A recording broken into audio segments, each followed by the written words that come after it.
Hello my guys, gals and non-binary pals, and welcome to a new video here on Them Fatales. My name is Alicia, my pronouns are she, they, and in this video we're gonna do a quick review of how historically and culturally precise and accurate Bridgerton actually is. This video is a companion to the last video essay that we made, POSHAGANDA, which I invite you to watch if you haven't. It gives you a good context of the British ruling class and its relevance. But before we get into it, let me quickly thank our patrons and invite any of you who actually have the economic stability to do so to maybe consider joining, because as you can tell, we're a very small channel, we're not even monetized yet, so all that allow us to still dedicate time and do research for these videos, it's Patreon. So if you like what we do, Patreon is a great way to support us. Otherwise, you can buy us a coffee over at Coffee and do a one-off donation. And if you do so, thank you so very much. Now, you might have noticed in Poshaganda I mentioned briefly a couple of citations from Bridgerton. I very much salute the fact that they have colorblind casting, because it's the main issue with these other shows that are white Poshaganda. Not only they promote the nobles as deserving of their place, but also with the excuse of being historically accurate, it's usually a place for white, cis, rich men to work in dramas. But again, if you want to have more of an idea of the context we're talking about, watching the video essay on Poshaganda, it's a very good thing. Now, I am one of those 200,000 that has deleted their account on Netflix, but just in time before that I had a chance to watch season 1 and 2 of Bridgerton, so I sort of indulged a bit in it. It comes from the books of Julia Quinn, who is peculiarly American, but I guess she's passionate about Jane Austen and that kind of export that we do here from the UK. Henceforth, she started to write the series of Bridgerton, which are like 7-8 books, I think one for sibling and then more. A word of advice, I'm not going to talk about fashion here because I don't know much about fashion. Karolina has done plenty of videos, interesting videos about that, so I will send you to her for that, to soothe your thirst for glitz and glam and all that kind of stuff. Here we're going to go on the cultural and history of the era, and we're gonna see if the depiction that Bridgerton brings of some things is more or less accurate given the context. First point, colorblind casting. If you're gonna be waiting for me to say something against it because it's not historically accurate, first, this is not the place for you. Second, you'd be surprised how relevantly historically accurate that can be considered, one thing at a time. First, if you want to cry over how Bridgerton is destroying the historical drama, I think the Telegraph is the place for you. There's a very funny article, which I don't think was meant to be funny, that I found during my research when I was putting together Poshaganda, where the Telegraph is a very right newspaper, very Tory, very conservative, and just like they were crying over the death of the Duke of Westminster, they were crying about Bridgerton destroying the historical drama, and where's my accuracy talking about slavery and the power of white people. So that was pretty funny. I'll link it just if you have a fun. I'll link it to the archive so that you don't have to give views to the Telegraph. But no, if that's your view, that's not the place for you. You can go somewhere else. This is not the place. There are stories, rumors here and there, suspicion in the scholar and even an academia side about Queen Charlotte heritage. Some say that she comes from a Celtic branch of the Portuguese monarchy that could have been black. Some go as far as saying, oh, her traits look like a person of color. I think that's problematic to look at that way, but you know, I'm not an historian myself, so the only thing that I can look into is actually historical characters that we know have existed that were people of color. If you're actually interested in those people of color that were sort of part of the high class and nobility in the late 18 and early 1900s, hey, you're in luck. There were people like that. Dido Elizabeth is one of them, which you might know as Belle. There's a film about her with Gugun Bataro, who you might know as Renslayer in Loki. Beautiful film and based on actual events.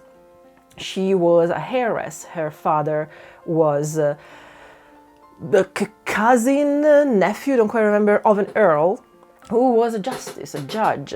And some say that his judgment over matters of slavery and insurance back in the 1800s might have been affected by the fact that he had first-hand knowledge, because Dido, Belle Elizabeth, lived with him and his wife at Kenwood House in Hampstead Heath. You can still go and visit it, actually. And she was of mixed heritage. Her mother was a person of color and her father was a noble of the UK. Then she was brought back to be raised with the again, cousin, nephew, don't quite remember, but the relative of her father, who was the earl, so she was raised that way. The film is beautiful to look into. There are other examples, albeit very few, in paintings. There's De Bonheur d'Amour Prussien, sorry for my pronunciation, which is dated 1817, 1890. Well, that's the end of the century at that point. But that's another mixed couple where one of them is a person of color, but not necessarily depicted like in most art would be as a servant renting. No, they're clearly on the same ranks. Looking around a bit for the beginning of this video, I actually found out about Ignatius Sancho, who was a first black person doing a lot of things here in the UK, and you would see that he was represented just as a gentleman. So it's not completely untrue, albeit at the time it still took a bit for the UK to get rid of slavery. And there's actually a couple of documentaries that are really interested in that, if you are interested in the matter. And we should be, because too much of what is currently considered glamorous or old money here in the UK actually has been built on the shoulders of the plantations that they had in Barbados and in the West Indies, which, guess what, employed slaves. Yes, even the UK had slaves. They're just not as upfront as American history is about their history with slaves. The UK are the ones who actually gathered and sold most of them. A second point that we can look into, and it's actually very much related to Poshaganda, the video essay, is peerage law and history. How relevant, how accurate it is in the context that is presented in Bridgerton. Glad you asked. So there's a bit about season 1 and the discussion that Simon's father, the Duke at the time, has with Simon, saying all that we've been given is so precarious and it can be taken away if we're not exceptional. That's not true. In peerage law, we saw it in Poshaganda, once you're given a title, it's very, very hard to manage to lose it, and there are 3 ways in which you could lose it. You can do treason and then it's forfeited. You can have an act of parliament done to remove it to you. Not actually sure that ever happened. Or you can, and that's the only realistic way, extinguish it, so you have no heirs, which is kind of the reason why it's weird but not inaccurate that Simon would consider just not having children just to spite his father and have the title go extinguished. It would go extinguished, and that's likely the only way that you lose a title. The idea that we have to keep being exceptional. Once you're given that, unless you are committing treason, you're good. There's a slight tangent that might be worth taking. The documentary that I talked about before also has the example of mixed-race children then taken by their noble or gentry or moneyed British parent and raised this way. One of them was actually then sent back to handle the plantations and the slaves. And you have this very peculiar situation in which a person of color or mixed heritage was actually in charge of the people that were slaves in their plantation for his and his family benefit. So if we have to go into an incredibly long tangent about how realistic is the Duke Simon in his position, well, technically there were characters like that in a way. They were more like DIDO BELLE, where one of the parents was British, and because of the life of privilege that they would have been given, they could have turned against people of color because that was the culture of the day. So Simon, if anything, in our reality would have been the son of a slave owner elevated to the same life of his father, usually, because he had no other legitimate children, and the exploitation needed to continue. There's the issue of Lady Danbury, which I'm not quite understanding. Through reading articles I had to discover she's a duchess, so fair enough, she's the highest rank that you can be. As we discussed in Poshaganda, there are 5 ranks. There's dukes, there's dukes, marquises, earls, viscounts, and barons. Lady Danbury is it's a dowager duchess, meaning that her husband died. There's an issue in still showing her with so much influence and so many riches, while we are never shown the current, the next heir. The only thing that I can think of is that her husband died without leaving any heir, so after him the title goes extinguished, which is the only case in which she would inherit everything. She would sort of keep her influence at court and all of that, because otherwise, if anyone else, if they didn't have children and anyone else inherited the title, well, all of that privilege, land, money would go to the next heir. If it's not a child, it would be transversal, finding a cousin, finding a faraway relative, like in Downton Abbey they do at the beginning.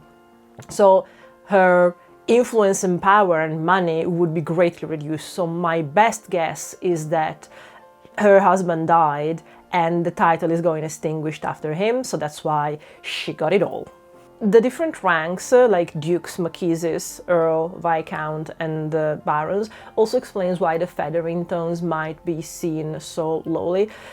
It counts the rank you're at, so duke is more important than marquises, who's more important than earl, who's more important than viscount, who's more important than baron. The Featheringtons are barons, so technically they're at the lowest level. However, along with the rank of the title is the anciency, is the time that the title has been established for. So the older, of course, the better. So we're not quite given information about how long the Featheringtons have been titled, nor the Bridgertons. We're just given the idea that the Bridgertons are these very looked up to family. So I can only guess that because it's not super high of a title, it's Viscount, it's second to bottom, they must be a very antique family. They must have been going for quite some time.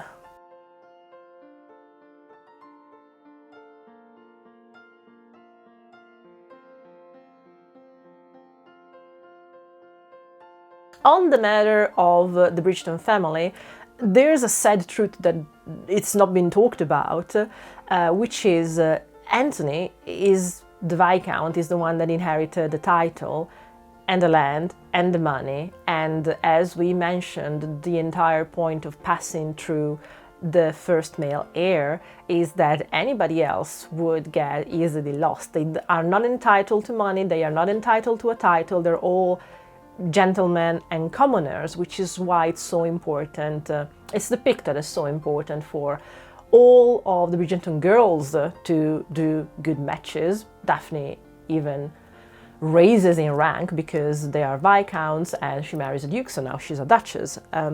But yeah, the girls would get nothing. They need to find good matches to maintain their lifestyle. The boys, I guess out of the generosity of Anthony's heart, like he paid the money for Benedict to go to art school, art academy in season 2. But that's the thing, Anthony has everything in his hand. Everything that his siblings have, it's out of the goodness of his heart, not because they are entitled to it. Male primogeniture, isn't it fun?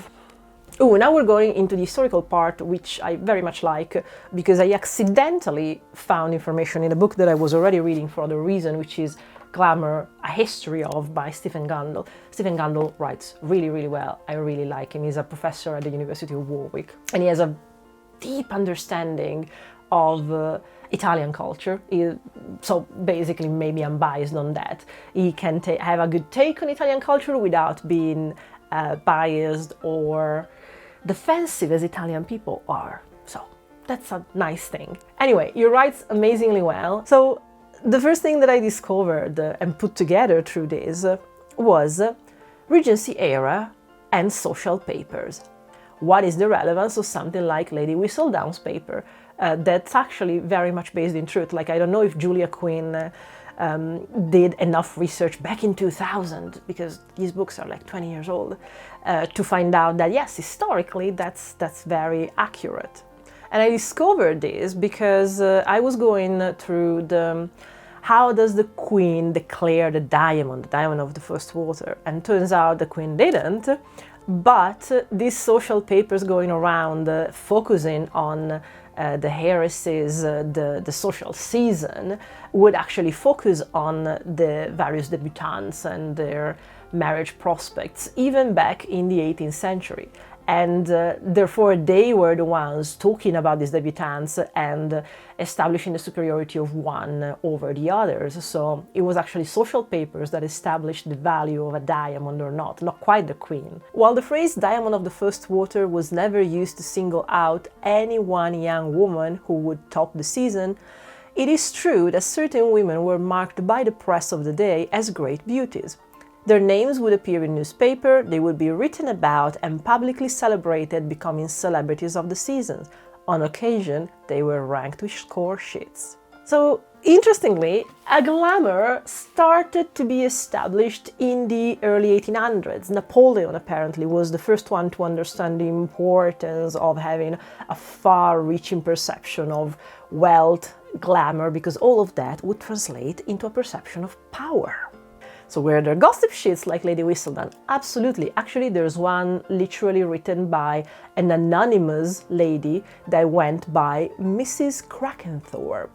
I'll put a link actually, because I actually found copies that are still around with it. So you find a link down below if you want to see what the original Lady Whistledown was like. Scandal papers and pamphlets are actually what is at the foundation of the glamour culture that we have today still. Writing about someone that the common people reading the pamphlet would actually never meet would elevate their status to someone glamorized. And the actual concept of glamour requires knowledge of existence, but actual distance for the magic to happen in that in-between room about what you can hear, but you cannot verify about someone.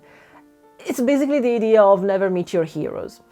Lady Whistledown's scandal sheet underpins almost all the action in Bridgerton. It is true that the magazine of the day ran series, in some cases decades long, that expose the romances, adulteries, and scandals within high society. There is a point that needs to be made that actually Raven made me notice when I was going through the points of this video with her earlier today. Bridgerton, in its existence, is the 21st century version of the scandal paper. Not just because of the story, but because the creator keep telling us that it's, not accurate, we're embellishing here and there, there's the colors and the glitz, but exactly because of the color and the glitz, this glamour gets to us.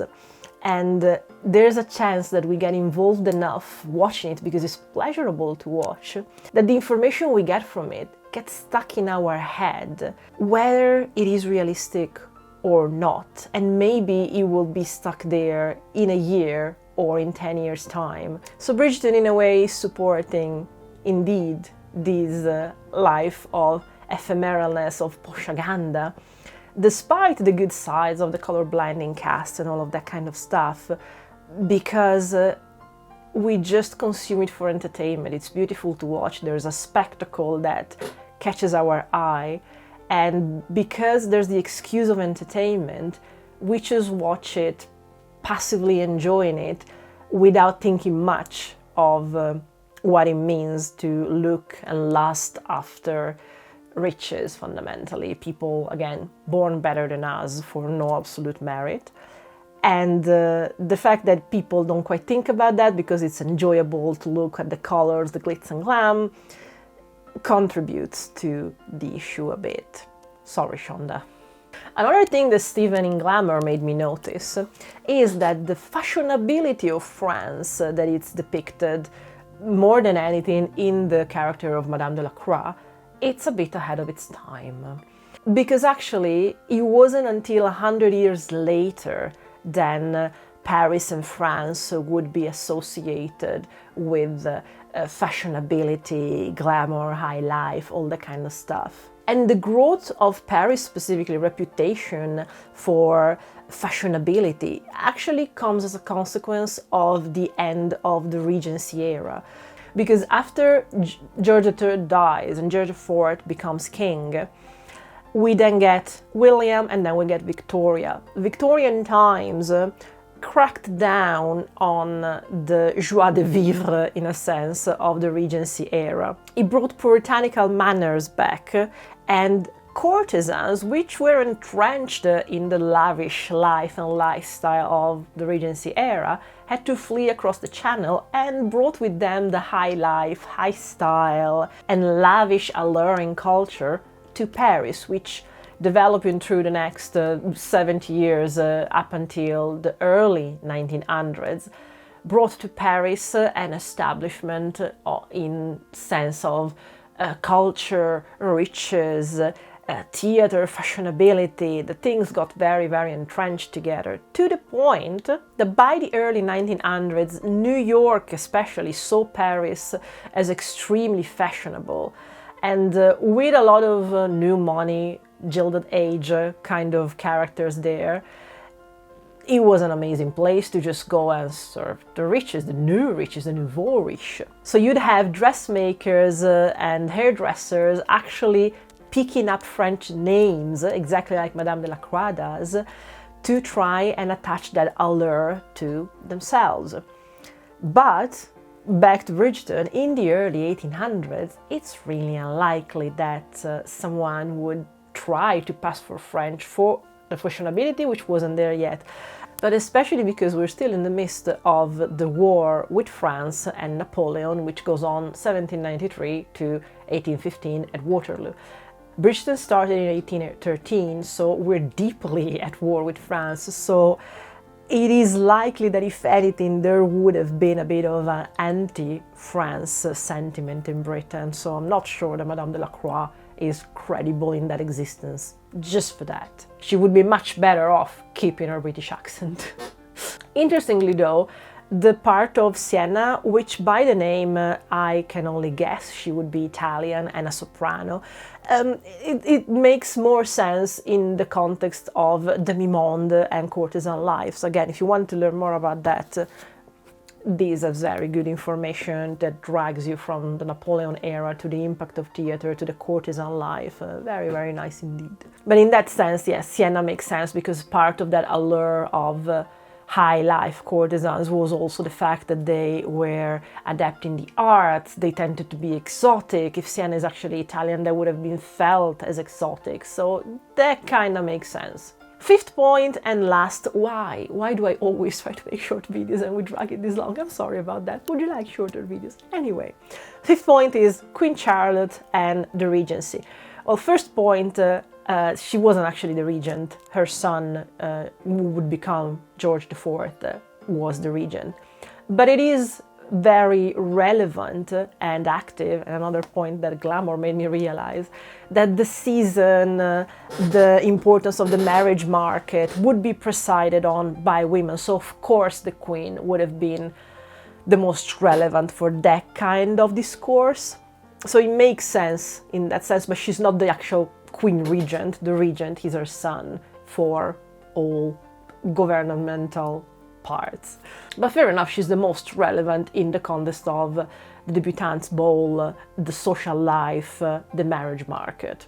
The marriage market was basically owned and managed by all the women, all the wives of the people that would be in London for the season, because Parliament was on. So it's all the lords that would sit in the House of Lords that would go to London to work in government, and therefore all the wives would then organize the balls and the leisure part, because poor things, they're there to work, the husbands. But at the same time, they would have reign just basically on those kind of things, so entertainment and marriage markets. So that's the little power that they had. You can bet they were using it. Can't blame them, really. Original definition, I reckon, of patriarchal bargain. But the season part specifically, it's interesting because apparently it shifted at the end of the 18th century, beginning of 19th century, not necessarily for any other reason than improvement in traveling technology. So the original season would have been throughout the winter, so October to June. So it would have been weird to understand how the dresses, especially of Bridgerton, like the short sleeves and everything, could have made sense in this. But apparently this shift happened up until 1822, when then at that point the season was actually February to July, August, so that would make more sense, I guess. We're still in the middle in Bridgerton, 1813, so somewhere between October and February the season starts, so it's still winter, and then we go towards spring and summer. So that's a personal decision, I guess, of Julia Quinn, or whoever decided, oh, you know what, we've decided that it's the summer. It's not really, but there you go. That's some information about it. All information and all sources for what I've talked about in this video, you found that in the description below. I hope it was useful, it suited some curiosity. If you would like more of this kind of commentary video, just let me know. I have plenty to talk about Poshaganda. But don't worry, we're already researching for our next video essay, which provisionally, well, realistically should be medical misogyny, because we've had the script ready for quite some time. Another one that we're researching already, though, it's Not Like the Other Girls, or of the rivalry of girls while the boys have camaraderie.